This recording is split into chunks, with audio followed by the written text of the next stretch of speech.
are no bad traits in a person. It all depends on how it's channeled. For example, is anger bad or good? Well, obviously we normally categorize anger as being a bad trait. But when it comes to pointing out unethical or immoral behavior, one needs to take a strong stance and show anger and upset at the individual. Or take, for example, jealousy. Is jealousy bad or good? On the one hand, the Ten Commandments tell us, don't be jealous, don't covet somebody else's property.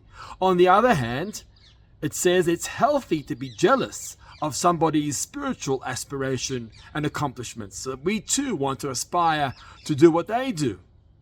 So therefore, there's no such thing as a negative character trait. It all depends on the direction in which we channel it. This week we focus on water. Is water good or bad? Well, on the one hand, we learn about the Be'era of Miriam, the water of Miriam. Miriam's well provided water and sustenance to the Jewish people. Water is a good thing. It represents Mayim Chayim, the source of life. It represents the flow of intellect, of knowledge of God, from the spiritual all the way down to the physical. So on the one hand, water is good.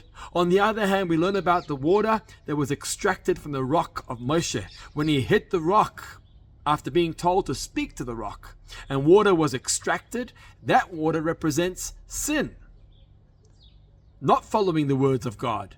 In fact, in spiritual Kabbalistic terminology, water is known as a source of apathy. It's cold, it's cool.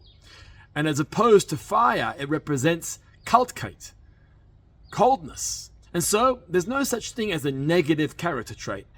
Our character traits in essence are good. It all depends on how we channel those character traits. Let us channel our personal character traits towards the positive, not towards the negative. Shabbat Shalom.